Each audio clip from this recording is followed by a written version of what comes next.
ശ്രീകൃഷ്ണനാൽ നിശ്ചയിക്കപ്പെട്ട കൃഷ്ണപക്ഷത്തിലെ ദ്വിതീയ നാൾ സുവർണ കിരണങ്ങളുടെ ആഭൂഷണങ്ങൾ അണിഞ്ഞുകൊണ്ട് ഉദിച്ചുയർന്നു. അതെ, അങ്ങനെ മഹാഭാരത യുദ്ധത്തിന് ആരംഭമായി. ഏകദേശം 9 ദിവസം കഴിഞ്ഞു. ആ ദിവസങ്ങളിൽ യുദ്ധഭൂമിയിൽ എന്തെല്ലാം സംഭവിച്ചു എന്ന വിവരങ്ങളെല്ലാം ദിവസവും സന്ധ്യയ്ക്ക് സത്യസേനൻ എന്നെ, അതായത് അംഗരാജാവായ കർണനെ അറിയിച്ചുകൊണ്ടേയിരുന്നു. തൻ്റെ തവിട്ട് നിറമുള്ള കുതിരയെ ചതുരാകൃതിയിൽ ഓടിച്ച് നേരിട്ട് കൺമുന്നിൽ കണ്ട ദൃശ്യങ്ങൾ അവൻ ശിബിരത്തിൽ വെച്ച് പറഞ്ഞു കേൾപ്പിക്കും.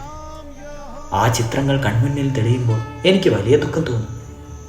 മഹാഗുരു ദ്രോണർ, മഹാഗുരു കൃപാചാര്യർ, ജയദ്രഥൻ, അശ്വത്ഥാമാവ്, ശല്യർ, ശകുനിയമ്മാവൻ, ജരാസന്ധന്റെ പുത്രൻ സഹദേവൻ, കൃതവർമാവ്, ബൃഹദ്ബലൻ, വാൽമീകൻ, ഭഗദത്തൻ, ഭൂരിസ്രവസ്, ക്ഷേമധൂർത്തി, ദുര്യോധനൻ, ദുശാസനൻ, പിതാമഹന്റെ മഹാരഥികൾ എന്നിവരെയെല്ലാം യുദ്ധഭൂമിയിൽ ഉണ്ടായിരുന്നിട്ടും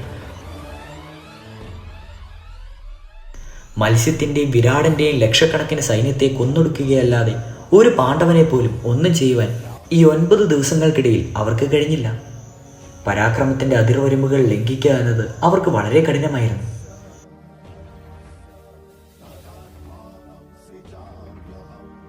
തന്റെ ഗുരുവായ സാക്ഷാൽ പരശുരാമനെ പോലും പരാജയത്തിന്റെ രുചി അറിയിച്ച ആ ഭീഷ്മ പിതാമഹൻ സേനാധിപതിയുടെ രൂപത്തിൽ പാണ്ഡവരുടെ മുന്നിൽ എങ്ങനെ നിസ്സേജസനായി തീർന്നു? അതിനുള്ള കാരണം വെറും വാർദ്ധക്യം മാത്രമാണോ? അതോ ശ്രീകൃഷ്ണന്റെ യുദ്ധകൗശലമോ?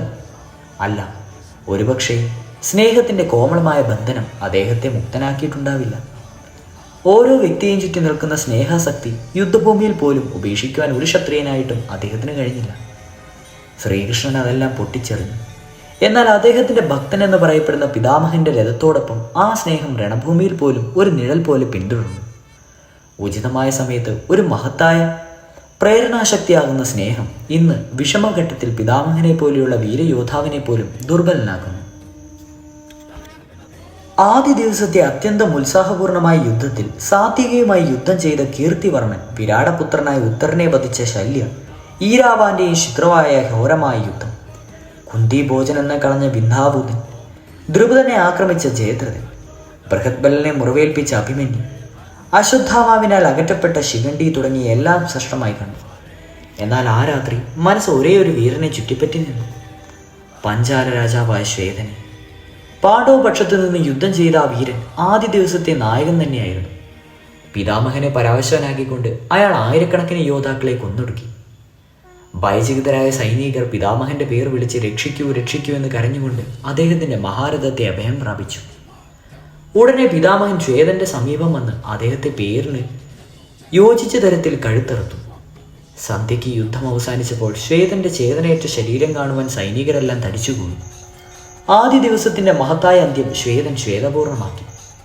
കൃഷ്ണപക്ഷത്തിലെ തൃതീയ ദിവസം പിതാമഹൻ സാരംഗപക്ഷിയുടെ ആകൃതിയിൽ വ്യൂഹം ചമച്ചു. അതിനെ നിഷ്പ്രമേയമാക്കുന്നത് പാണ്ഡവ സേനാധിപതി ധൃഷ്ടദ്യുമ്നൻ ക്രൗഞ്ചക പക്ഷിയുടെ ആകൃതിയിൽ തന്റെ സൈന്യത്തെ ഒരുക്കുവാൻ തുടങ്ങി. അയാൾ വ്യൂഹത്തിന്റെ മുന്നിൽ തന്നെ നിന്നുകൊണ്ട് തന്റെ പിതാവായ ദ്രുപദനെ പരാജയപ്പെടുത്തിയ ഗുരുദ്രോണനെ തന്റെ ചുവന്ന കണ്ണുകൾ മേടിച്ച് തിരിഞ്ഞുകൊണ്ടേയിരുന്നു. സൂര്യാധോയത്തിൽ നിന്ന് അയാൾ ഒരു സിംഹത്തെ പോലെ ഗർജിച്ചുകൊണ്ട് അശ്വത്ഥാമാവിന് മേൽ ചാടി വീണു. പിതാമഹൻ പാഞ്ചാല സേനയെ അസ്ത്രങ്ങൾ കൊണ്ട് പൊതിഞ്ഞു. അഭിമന്യു ലക്ഷ്മണനെ ആക്രമിച്ചു. പൊടിപടലങ്ങൾ ഉയർന്നു. സ്വന്തം സൈന്യത്തെയും ശത്രുപക്ഷത്തെയും തമ്മിൽ തിരിച്ചറിയുവാൻ പോലും ബുദ്ധിമുട്ടി. കൊടുങ്കാറ്റ് പോലെ ഗർജിച്ചുകൊണ്ട് സാത്വിക മുന്നേറ്റം 2ാം ദിവസവും ഉണ്ടായി. പിതാമഹന്റെ സാരഥിയെ തറപറ്റിച്ച് അയാൾ തന്റെ വൃക്ഷകുലത്തിന്റെ കഴിവ് തെളിയിച്ചു. ശവങ്ങളുടെയും ശാരങ്ങളുടെയും പർവ്വതങ്ങൾ തന്നെ ഉയർന്നു. കൃഷ്ണചതുർത്ഥിയിലെ 3ാം ദിവസം ഉദിച്ചുയർന്നപ്പോൾ പിതാമഹൻ ഗരുഡാകൃതിയിൽ സൈന്യത്തെ ഒഴുക്കി. അതിനെ എതിരിടുന്നതിനായി സേനാധിപതിയായി തിരഞ്ഞെടുക്കപ്പെട്ട അർജുനൻ അർദ്ധചന്ദ്രാകൃതിയിൽ സൈന്യത്തെ ഒരുക്കി. വലതുഭാഷത്ത് ചക്രരക്ഷകനായ ഭീമനെ നിർത്തി. അവർ മധ്യാഹ്നം വരെ കൗരവരെ ക്രൂരമായി സംഹരിച്ചു. കോസലം, കേകേയം, ഗാന്ധാരം, സംശപ്തകം, ത്രികർത്തം എന്നിവിടങ്ങളിലെ സൈന്യത്തിലെ ആയിരക്കണക്കിന് കുതിരപ്പടയും ആനപ്പടകളെയും കാലാൾപ്പടയും അതിനായി നിയോഗിച്ചു.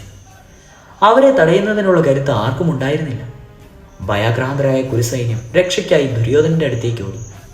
സേനാധിപതിയായ പിതാമഹൻ സൗമ്യമായി യുദ്ധം ചെയ്യുന്നുവെന്ന് ദുര്യോധനൻ ആക്ഷേപം ഉന്നയിച്ചു. അദ്ദേഹത്തിന്റെ വാക്ഷരങ്ങളേറ്റ് ദുഃഖിതനായ ഭീഷ്മർ പാണ്ഡവ സേനയെ ശക്തിയായി ആക്രമിച്ചു. അപ്പോൾ പാണ്ഡവർ രണഭൂമിയിൽ നിന്ന് തന്നെ ഓടിപ്പോയിക്കൊള്ളുമോ എന്ന് തോന്നിപ്പോയി. ഇത് കണ്ടപ്പോൾ കയ്യിൽ ആയുധമെടുക്കില്ല എന്ന് പ്രതിജ്ഞ ചെയ്ത ശ്രീകൃഷ്ണൻ അർജുനന്റെ നന്ദിഘോഷ രഥത്തിൽ നിന്ന് താഴെ ഇറങ്ങി. ഏതോ രഥത്തിന്റെ ഊരിപ്പോയ ചക്രമെടുത്ത് അദ്ദേഹം പിതാമഹന് നേരെ കുതിച്ചു. അദ്ദേഹം 10 അടിയോളം മുന്നോട്ട് നീങ്ങിയപ്പോഴേക്കും അർജുനൻ രഥത്തിൽ നിന്ന് താഴെ ഇറങ്ങി അദ്ദേഹത്തെ തടഞ്ഞു.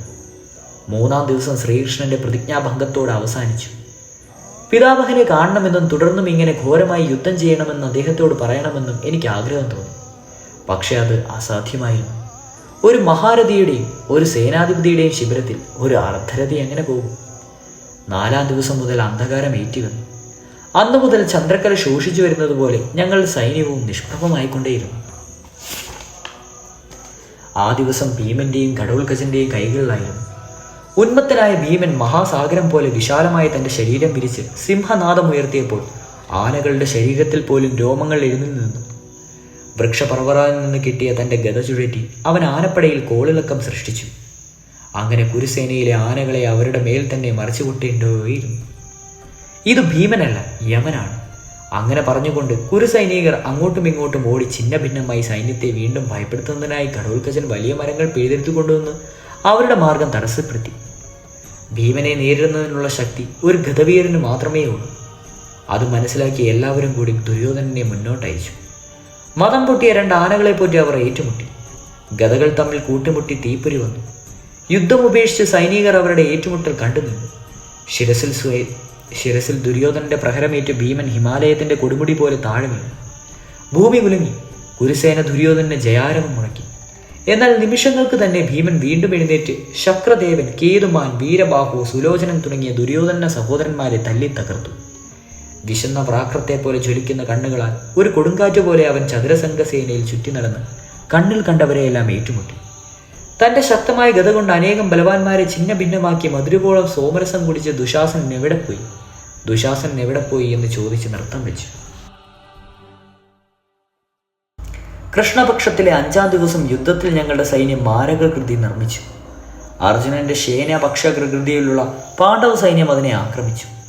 ഛിന്ന ഭിന്നമായി യുദ്ധോപകരണങ്ങൾ കുരുക്ഷേത്രത്തിന് ചുറ്റും കൊണ്ടുകൂടിക്കൊണ്ടേയിരുന്നു.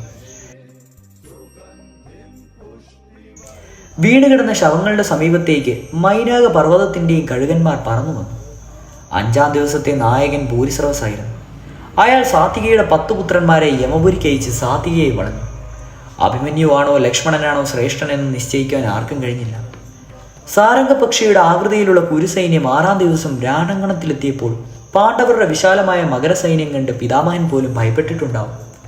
അദ്ദേഹത്തിന് സമീപം തന്നെ രഥത്തിൽ നിന്ന് താഴെ ഇറങ്ങി ക്രോധത്തിൽ ഭീമൻ കയ്യിലെ ഗദ ചുഴറ്റി ദ്രോണന്റെയും അശ്വത്ഥാമാവിന്റെയും ശല്യന്റെയും രഥങ്ങളെ ഒന്നൊന്നായി മറിച്ചിടുകയും അവയെ ദൂരെ വലിച്ചെറിയുകയും ചെയ്തു.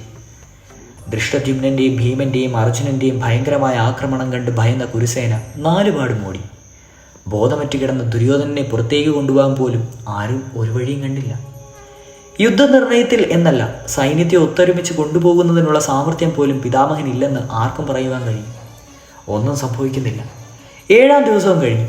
പരാജയഭീതി എന്നിൽ മാത്രമല്ല, എല്ലാ യോദ്ധാക്കളുടെയും മനസ്സിൽ നിഴൽ വിരിച്ചു. 25 ലക്ഷം സൈന്യവും 180 വർഷത്തെ അനുഭവ സമ്പത്തുമുള്ള സേനാധിപതിയും ഉണ്ടായിട്ടും യുദ്ധം കൗരവരുടെ ദൃഷ്ടിയിൽ ഒരടി പോലും മുന്നേറിയില്ല. 8-ാം ദിവസം രാത്രി ദുഃഖിതവും ചിന്താഗ്രസ്തവുമായ ശകുനിയമ്മാവനും ദുര്യോധനനും എൻ്റെ ശരീരത്തിൽ വന്നു. കർണ, ആയുധമെടുക്കും. ശ്രീകൃഷ്ണന്റെ പ്രതിജ്ഞയിൽ ലംഘിക്കപ്പെട്ടിരിക്കുന്നു. വരൂ, നിങ്ങളുടെ നേതൃത്വത്തിൽ പിതാമഹനെ ഞാൻ അർദ്ധരഥിയായി യുദ്ധം ചെയ്യിക്കും. ദുര്യോധനന്റെ ഓരോ വാക്കും അയാളുടെ മനസ്സിന്റെ വ്യാകുലത വ്യക്തമാക്കിയിരുന്നായിരുന്നു. മരണത്തിന് മുന്നിൽ മനുഷ്യന് 2 പ്രതികരണങ്ങൾ മാത്രമേ ഉള്ളൂ. ഒന്ന് അങ്ങേയറ്റത്തെ ക്രൂരത, മറ്റൊന്ന് അങ്ങേയറ്റത്തെ മൃദുലത. അയാൾ മൃദുലനായിരിക്കുന്നു. തോന്നുമ്പോൾ യുദ്ധരഥത്തിൽ വെച്ച് കെട്ടാൻ പറ്റുന്ന ഒരു കുതിരയാണ് കർണൻ എന്നാണ് അയാൾ വിചാരിക്കുന്നത്. രാജൻ, എല്ലാവരുടെയും പ്രതിജ്ഞകൾ ഭംഗപ്പെട്ടു. ഭൂമി പിളരട്ടെ. പക്ഷെ കർണന്റെ പ്രതിജ്ഞ ഒരിക്കലും വഞ്ചിക്കപ്പെടുകയില്ല. സേനാധിപതിയായി എന്നെ നിങ്ങൾക്ക് ആവശ്യമുണ്ടെങ്കിൽ ആയുധം വലിച്ചെറിഞ്ഞ് ദൂരെ മാറിപ്പോകുവാൻ പിതാമഹനോട് പറയും. ഞാൻ ദുര്യോധനനോട് പറഞ്ഞു. 10 ലക്ഷം കുരുസൈന്യം നശിച്ചു കഴിഞ്ഞു. പിതാമഹന്റെ ക്രൂരമായ ചൂതുകളെ അവസാനിച്ചിട്ടില്ല. അദ്ദേഹത്തിന് മോഹത്തിന്റെയും സ്നേഹത്തിന്റെയും ബന്ധനം പൊട്ടിച്ചെറിയുവാൻ കഴിയുന്നതുമില്ല. എൻ്റെ ശിബിരത്തിൽ നിന്ന് ദുര്യോധനൻ നേരെ പിതാമഹന്റെ ശിബിരത്തിലേക്കാണ് പോയതെന്നറിഞ്ഞു. അവർ തമ്മിലുണ്ടായ സംഭാഷണം എന്താണെന്നറിയുവാൻ കഴിഞ്ഞില്ല. എങ്കിലും ദുര്യോധനൻ അദ്ദേഹത്തെ സേനാധിപതി പദവിയിൽ നിന്ന് ഒഴിയുവാൻ തുറന്നു പറഞ്ഞിട്ടുണ്ടാവും. 9-ാം ദിവസം സർവബോധമായ രൂപത്തിൽ ധൈര്യത്തെ നിർത്തി പിതാമഹൻ പാണ്ഡവരെ വിഷമിപ്പിച്ചു. ശതനാഗീനെ പോലുള്ള മഹാരഥികളെ വധിച്ച അദ്ദേഹം അക്ഷയദീപം കൊളുത്തി. തീർച്ചയായും എന്തെങ്കിലും സംഭവിക്കുമെന്ന പ്രതീക്ഷയുണ്ടാവും. ദശമിയിലെ ചന്ദ്രൻ തലയ്ക്ക് മുകളിലെത്തിയപ്പോൾ അന്ന് മാത്രമേ അന്ന് കൗരവരുടെ ശിബിരങ്ങളിൽ വിശ്രമമുണ്ടായിരുന്നുള്ളൂ. ദൃഷ്ടതുതിയിലുള്ള വെള്ളം അപ്പോഴും കളകളം പൊഴിച്ചു കൊഴിഞ്ഞു. യുദ്ധഭൂമിയിലെ ഗംഗയുമായി ചേർന്ന് ആ വെള്ളം ചുവന്നുപോയിരുന്നു. കൃഷ്ണപക്ഷത്തിലെ ഏകാദ ദിശയായി യുദ്ധം തുടങ്ങിയിട്ട് 9 ദിവസം കഴിഞ്ഞു. 10ാം ദിവസം ഒഴിച്ചു. മറ്റ് ദിവസങ്ങളെ അപേക്ഷിച്ച് അന്ന് തണുപ്പ് കൂടുതലായി തോന്നി. യുദ്ധഭൂമി മഞ്ഞുമറമാരുവാൻ മൂടിച്ചു നിന്നു. ആകാശവും ഇരുണ്ടിരുന്നു. സൂര്യോദയത്തിൽ പ്രളയധ്വനി കേട്ട് ശീലിച്ച ദുശുദ്ധിക്ക് ഈ ശാന്തി വിചിത്രമായി തോന്നി. എനിക്കും എന്തോ കറുപ്പ് അനുഭവപ്പെട്ടു. കാരണം അടുത്തു നിന്നിരുന്ന ദുര്യോധനൻ പറഞ്ഞത് എങ്ങനെ വിശ്വസിക്കുമെന്നറിയില്ല. ഇന്നലെ രാത്രി പിതാമഹന്റെ ശിബിരത്തിൽ യുധിഷ്ഠിരൻ വന്നിരുന്നു. അവരുടെ സംഭാഷണത്തിൽ ശിഖണ്ഡിയുടെ പേർ ഇടയ്ക്കിടെ ഉയർന്നു വന്നു. ദുര്യോധനന്റെ വാക്കുകൾ എൻ്റെ മനസ്സിനെ സ്തബ്ധമാക്കി. സേനാധിപതിയായ പിതാമഹൻ യുധിഷ്ഠിരനെ ഒറ്റയ്ക്ക് കാണുന്നത് എന്തിന്? അയാളുമായി മണിക്കൂറുകളോളം സംസാരിക്കുന്നത് എന്തിന്? എന്നിട്ടും എല്ലാവരെയും ഇരുളിൽ നിർത്തുന്നത് എന്തിന്? അവർ എന്തെല്ലാം പദ്ധതികൾ രൂപീകരിച്ചിട്ടുണ്ടാവും? ശിഖണ്ഡിയുമായി അദ്ദേഹത്തിന് എന്ത് ബന്ധം? ഒന്നിൻ്റെയും അർത്ഥം മനസ്സിലാകുന്നില്ല. രാജൻ, ഇന്നെൻ്റെ സഹനശക്തി നഷ്ടപ്പെട്ടിരിക്കുന്നു. ഇന്ന് പിതാമഹൻ പാണ്ഡവര യോദ്ധാക്കളിൽ ഏതെങ്കിലും വിഖ്യാതനായ യോദ്ധാവിനെ വീഴ്ത്തിയില്ല എങ്കിൽ സ്വന്തം പതനം സ്വീകരിച്ചുകൊള്ളൂ. ഞാൻ കൈകളിൽ ആയുധമെടുക്കും. ഇന്നിതൊന്നും സംഭവിച്ചില്ല എങ്കിൽ ഇല്ലെങ്കിൽ അങ്ങന്റെ ശിരസിൽ വെച്ച കിരീടം അങ്ങയുടെ കാൽക്കൽ വെച്ച് ഞാൻ ചമ്പാനഗരിയിലേക്ക് പോകും. 10 ദിവസമായി രണവാദ്യങ്ങളുടെയും ശസ്ത്രായുധങ്ങളുടെയും ശബ്ദം ദൂരെ നിന്നുകൊണ്ട് കേട്ടുകൊണ്ടിപ്പോൾ എനിക്കൊന്നും തന്നെ കേൾക്കുവാൻ കഴിയുന്നില്ല.